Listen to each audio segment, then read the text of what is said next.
you know what? This game is over. You know, if he doesn't make that play, maybe they lose the series. Now they'll probably win 6 or 7 championships in a row. The issue I had with you guys, like, we're not saying it's time to discuss it. I said literally it wasn't. Then we spent 5 minutes talking about it. We are premature on it for no question. They still got to win the championship. They still have to win the series. Yeah, that'd be shocking if they didn't win this. It's 3-1. They still got to win the championship. What was Denver last year? Was it 3-1 or 3-2? No. Well, if they win another one, it'll be 3-2. Good point. Wonderful. Dodgers in Cleveland. Ohtani's leading off. Just look, I am not a major league manager. Okay, I'm just saying. How many Ohtani first pitch home runs do I need to see? You can't walk the first batter. Is that what of the you're? game. Don't even put it out there. You don't want to see Ohtani getting walked. I don't want to get him walked, but just don't throw it a 97-mile-an-hour inside fastball that you can turn It was on. probably a mistake, but That actually seemed like a You gotta decent pitch pitch. to him. It is? That's low and inside. Well, He's now it's a great souvenir. player. there's nothing you can do with Ohtani. Nothing. I would throw it That's in the why dirt. he's the GOAT. He's on Best pace to of score all time. 175 runs, the most since Babe Ruth scored He's 177. on pace for 175 runs. Runs. Wow. Runs. That's And he's leading the league with 19 homers. Babe Ruth had 177 in 1921. I was This 3 dude years is old. just, I mean, it's just, he's coming over here like, Crushing, and he's about to start Yes. pitching. Wonderful. Reds Royals, look at this. Gosh darn it, you only do No, this. it's Ellie De La Cruz with a cool play. Bobby Witt Jr. Ellie's super fast, but Bobby Witt Jr. did he it's run like- it out though?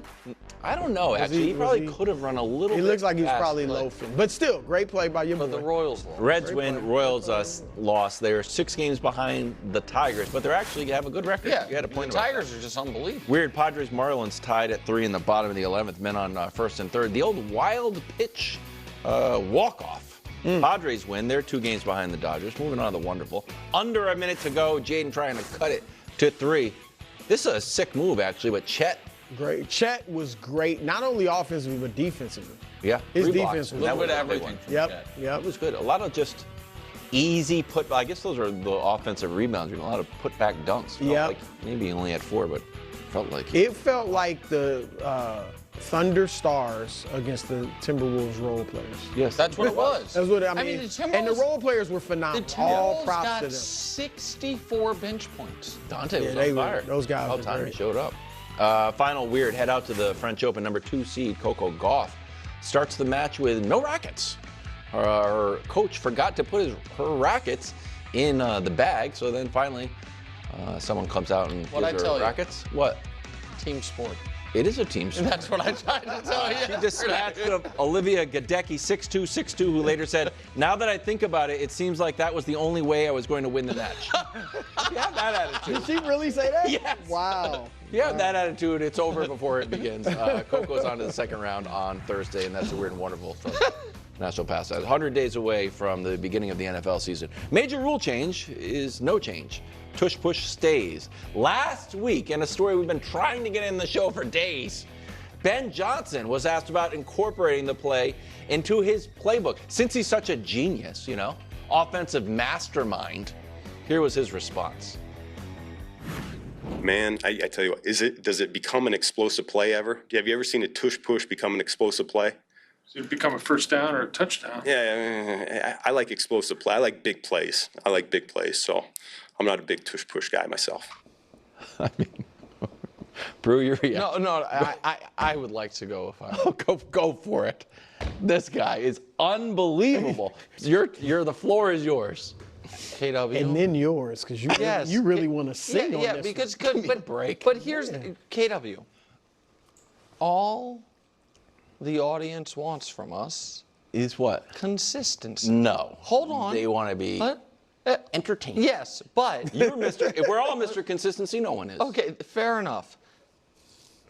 I think Ben Johnson's going to do a really good job with Chicago. I think he was the best hire they could have made. I think he's a really sharp offensive mind. We were saying that all last year. While I was saying there are elements of what I believe to be his personality, I don't know, that came out in some of the plays he would call in certain situations that I thought were potentially damaging or overly risky.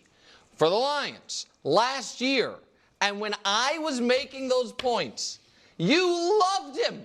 All you wanted him to do was run up the score and do the fake fumble in a blowout and all of this stuff. And I was sounding the alarm. And you loved every bit of it. But now that he's Caleb's coach, you are anti. Okay, let's put the shoe on the other foot. Yes. So here's the play that you were talking about, the fake fumble against the Bears. Yes. Then he has this clever little play against the Cowboys because they wanted revenge on the Cowboys. And I forgot, I think we have another one to Amon-Ra St. Brown. There's so many. Oh, there we go. A little hook and ladder action. And you were worried that Ben Johnson, at one point, specifically, I think the Bears game, that it was less of a play call and more of a LinkedIn video. Exactly right. That's what I thought. So can I'll just put words in your mouth. Yes. Are you worried, or were you worried that his ego was leading the playbook? What?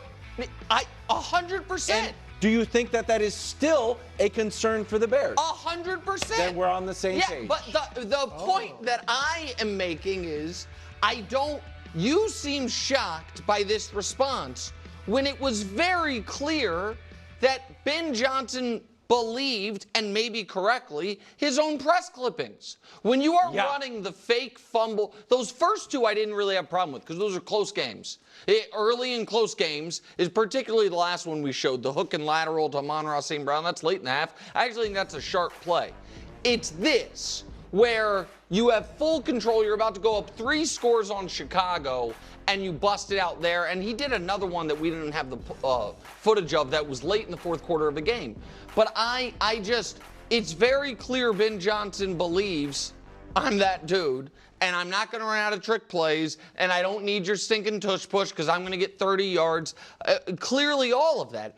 And I think there is some good of that because I do think he is a very sharp offensive mind, but also I think there is some hubris that could burn him. Can I throw one more thing to you, bro? What I didn't like about it was a faux confusion from Ben Johnson. The tush push. Have you ever seen that go for an explosive play? Have you ever seen it? Like, what? No, dude. They're trying to get 1 yard. Maybe 2. Not me. I like explosive play. Well, so do the Eagles, buddy. I think they may have had more explosive plays than the Lions. I have to double check that. But the Lions are not some, 1, 2, 3 yards in a cloud of dust team necessarily. They were still opening it up. So just to be so flippant to the reporter's like, hey, they did win the Super Bowl.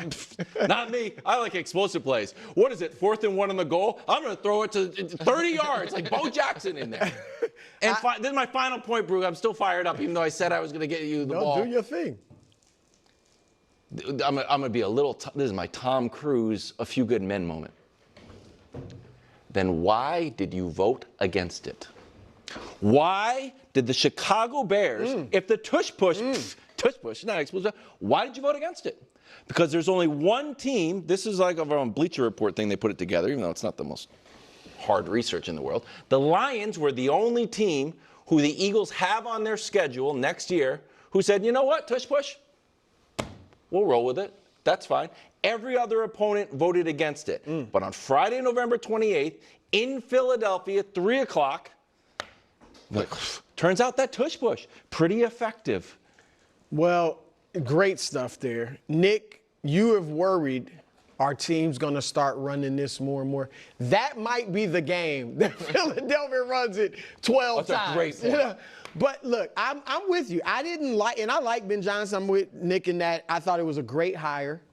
But I didn't like the attitude of that. Now, I'm going to try to look at the positive. Okay. And say maybe, I'm giving him the benefit of the doubt, maybe he wants to, if you look at the Eagles and the Bills, the teams that do the tush push more than anybody, they are, even though they have explosive plays, they're running teams. They're tough, grinded out teams. Maybe he feels like, I want to set our quarterbacks.